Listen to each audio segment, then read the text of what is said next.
की कथा की तरफ। महाराज,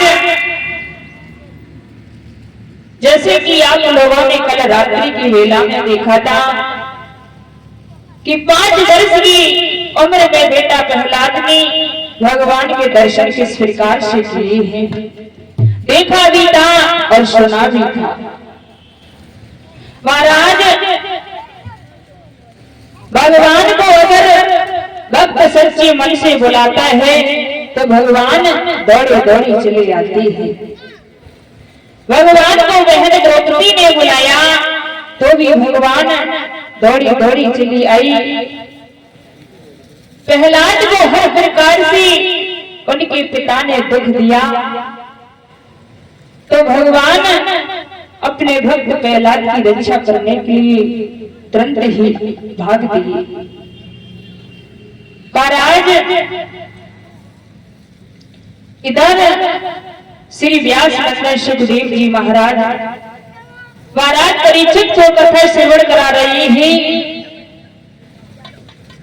इधर महाराज परीक्षित ने प्रश्न कर दिया है कि प्रभु कृपया करके मुझे वो प्रसंग सुनाइए कि 5 वर्ष की उम्र में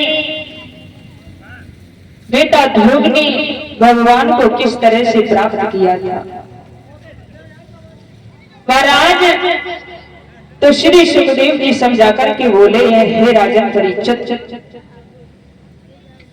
कि सबसे पहले ब्रह्मा जी के दाएं और बाएं अंग से 100 मनु और शतरूपा का जन्म हुआ। इनके महाराज 5 संतान थी, 2 बेटा और 3 बेटी। प्रियव्रत और उत्तानपाद ये 2 बेटी थी और 3 बेटियां थी, देवहूति, आभूति और प्रसूति। महाराज, प्रियव्रत बड़ी थी, उत्तानपाद महाराज छोटी थी। महाराज, प्रियव्रत महाराज जो थी वो जंगल में भजन करने के लिए चली गई। इधर उत्तानपाद महाराज को राजा बना दिया गया। उनका विवाह हुआ तो महाराज सुनीति नाम की पत्नी घर में आई है। बड़े ही सुंदर राजा हैं।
किसी भी चीज की कमी नहीं है।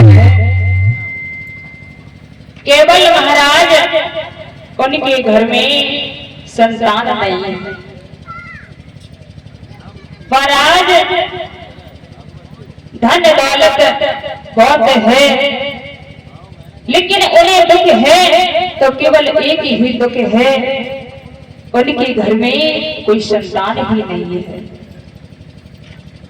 महाराज इस संसार में प्राणी परीक्षित महाराज, यानी इस संसार में प्राणी किसी न किसी चीज से दुखी जरूर है, कोई सुखी नहीं है।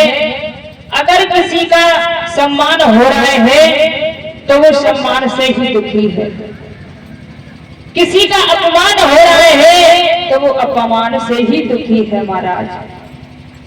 यानी इस संसार में कोई सुखी नहीं है। काय है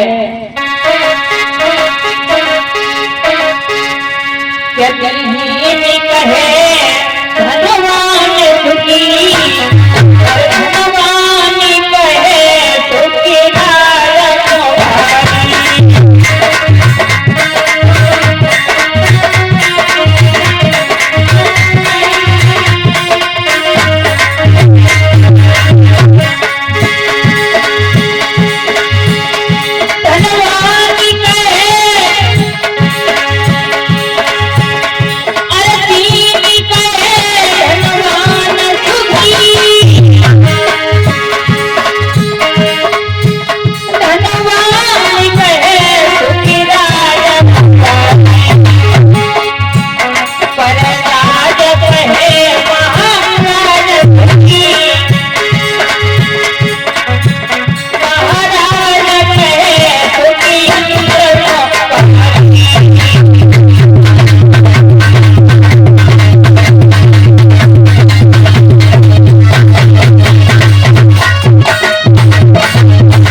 यानी संसार में कोई सुखी नहीं है, किसी ना किसी चीज से हर कोई दुखी है महाराज।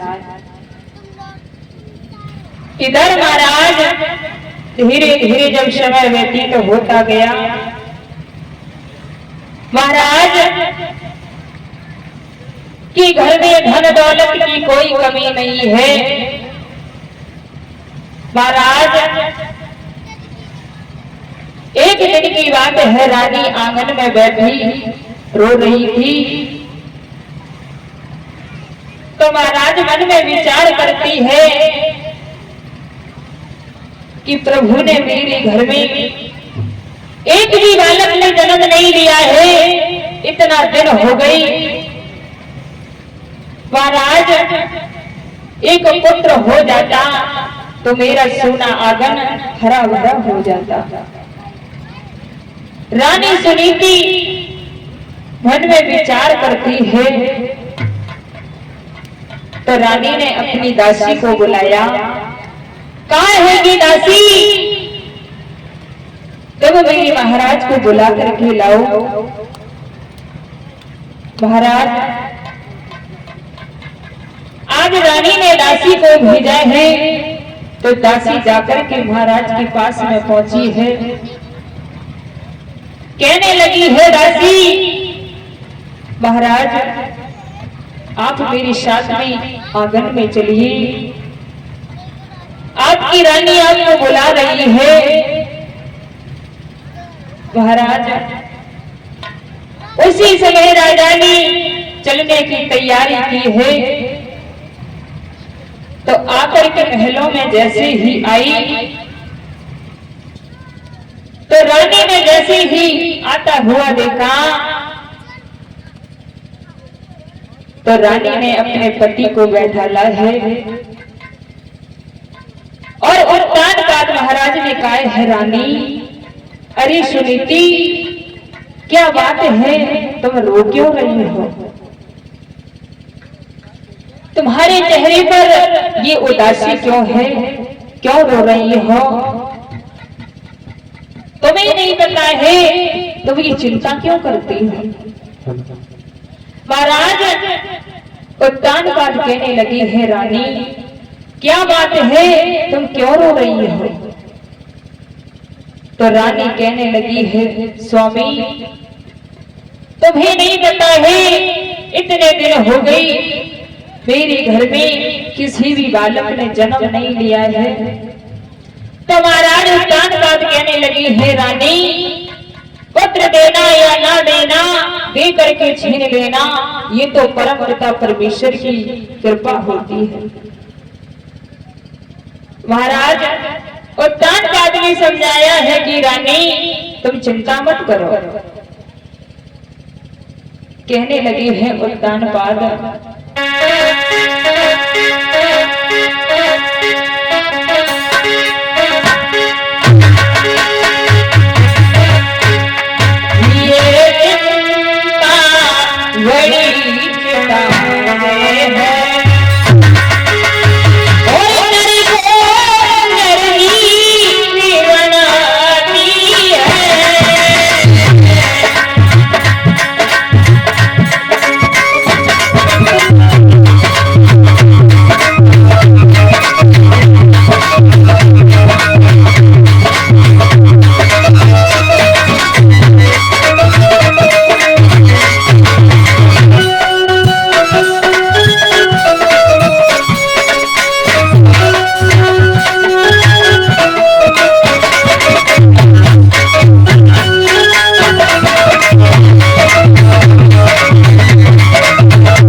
तुम ये चिंता क्या कर रही हो?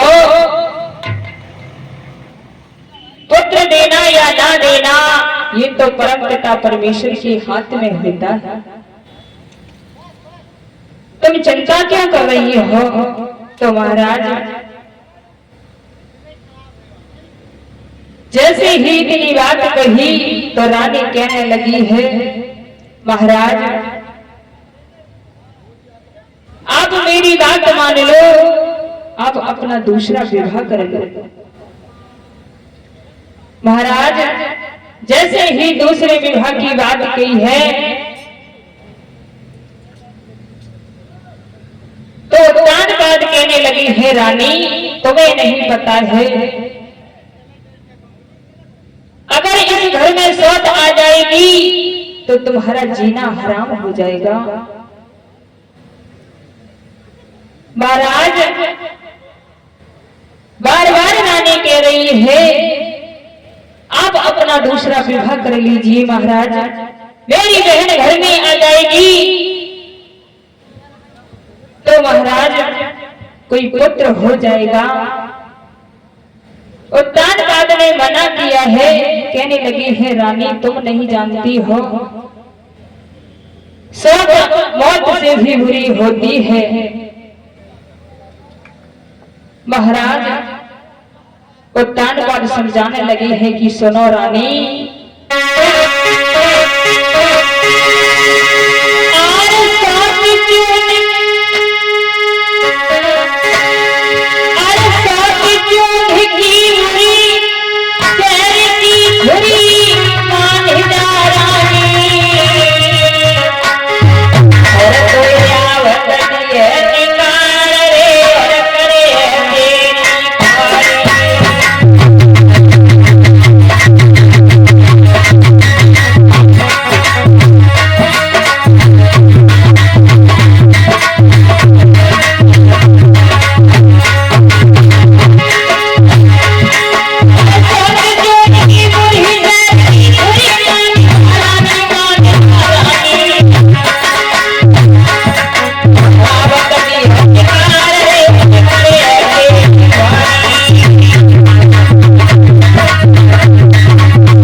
कहने लगी ही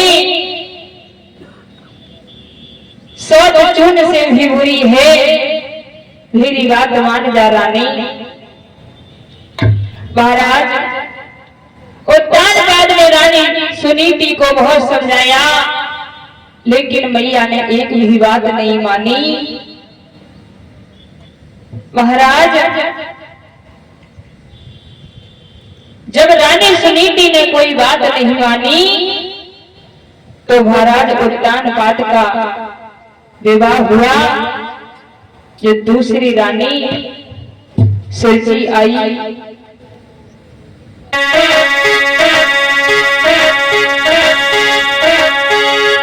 कि विवाह कर लौट के आए, कि विवाह कर लौट के आए, खुशी सब मनाई है।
महाराज जैसे ही डोला दरवाजे पर आया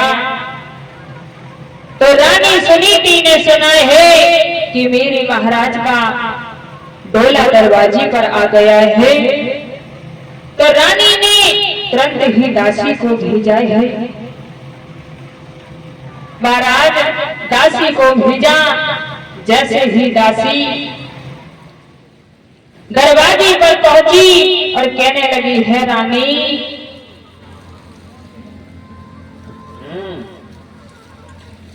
आप महलों के अंदर चलिए। क्यों? आपकी बड़ी रानी आपका इंतजार कर रही है। हमारी बड़ी रानी? हाँ। यानी कि कौन सी हमारी बड़ी बहन? महाराज की पहली रानी। ओहो, इसका मतलब ये है कि मेरी इस घर में सौत है। हाँ, और कब तुम्हें अकेली आई?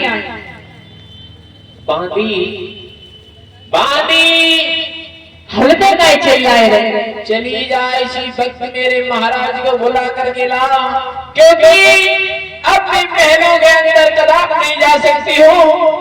मेरा डोला इसी वक्त मेरे पियर को वापस भिजवा दे। चली जा बांधी, मेरे पति को बुला करके ला।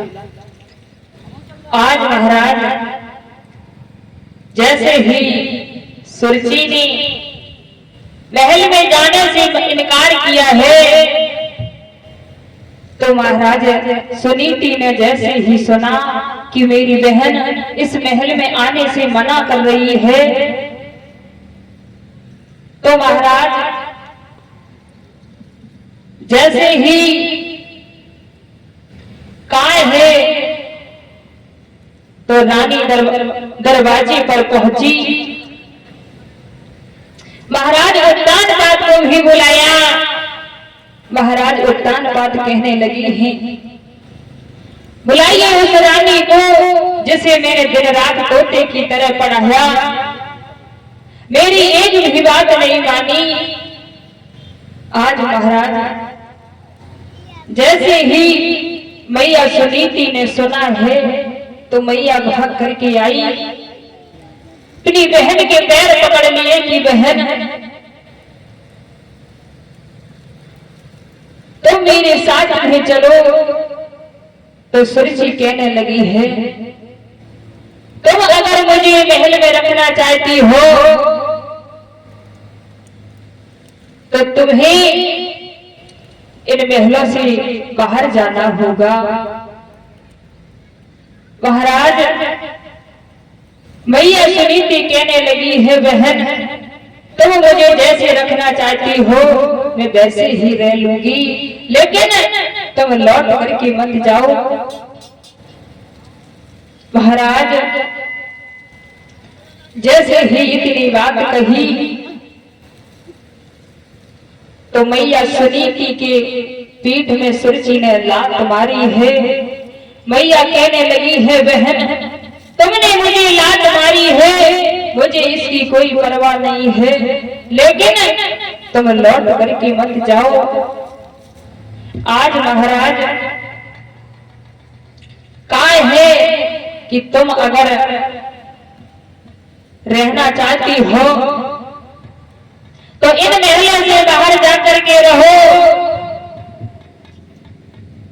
केवल तुम्हें जौ की रोटी मिलेगी, वो भी नमक के साथ। रानी कहने लगी है मुझे मंजूर है। आज महाराज वो मैया और इधर श्री सुखदेव जी समझा करके बोले हे राजा परीक्षित आइए श्री भक्त प्रभु का एक संकीर्तन बोलेंगे।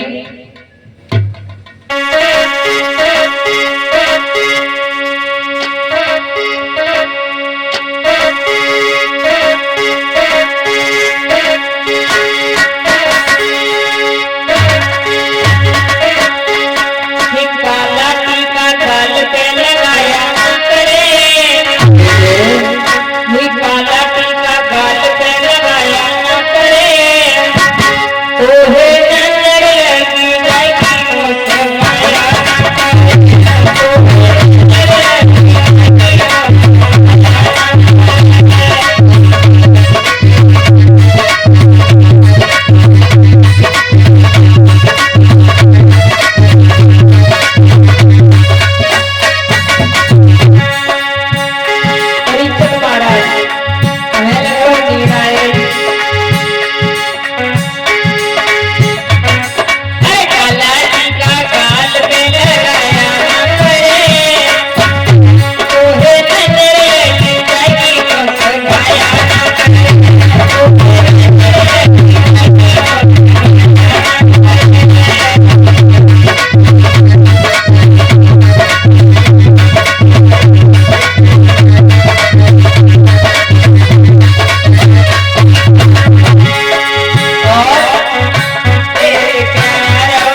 भैया की आयो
आज महाराज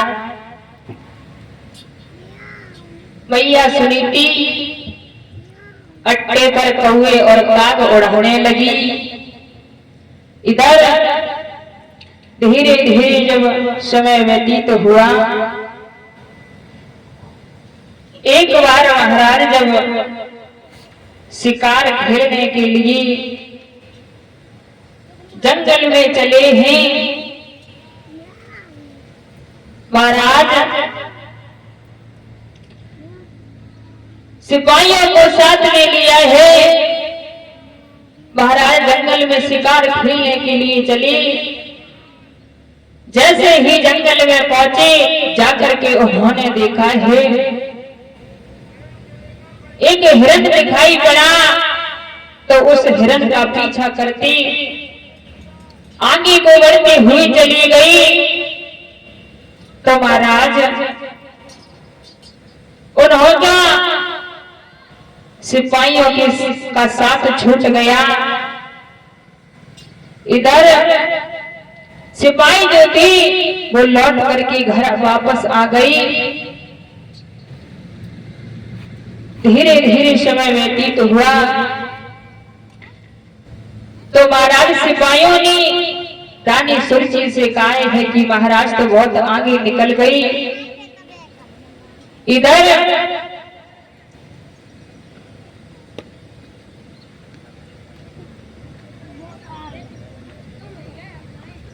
इधर महाराज श्री सुखदेव जी समझा करके बोले हैं, हे राजन परीक्षित,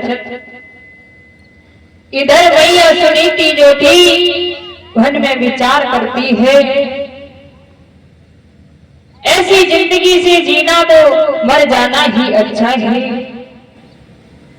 महाराज मैया सुनीति कहने लगी है, स्वामी मैं तुम्हारी आज्ञा का कभी उल्लंघन नहीं करती थी, लेकिन आज मैं मरने के लिए जा रही हूँ।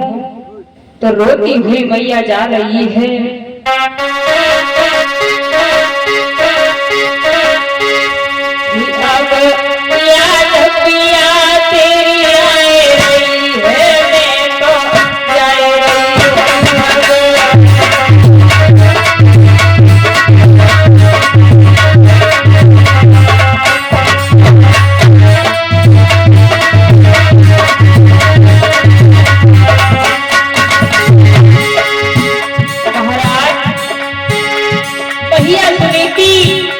हुई जा रही है, कहने लगी कि स्वामी मैं कभी भी तुम्हारा उल्लंघन नहीं करती थी, लेकिन आज मैं जा रही हूँ। तेरी याद पिया रही है, मैं तो जा रही हूँ तेरी।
लगी है मरने के लिए।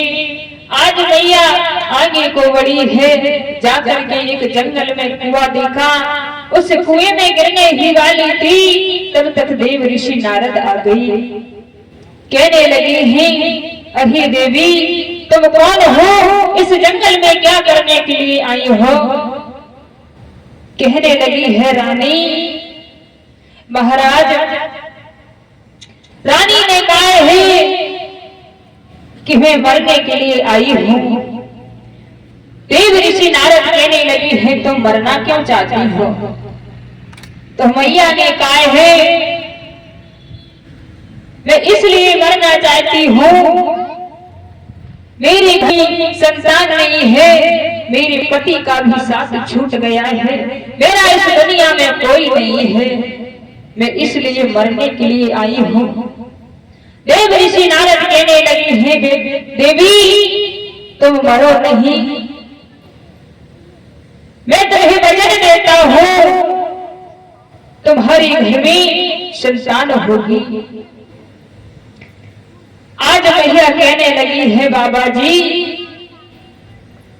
6 महीने हो गई मैंने अपने पति के दर्शन नहीं किए हैं, और तुम कह रहे हो कि तुम्हारे घर में संतान होगी। महाराज काय है देव ऋषि नारद ने कि मोह वचन से पड़ जाए फीका, संत वचन पत्थर की।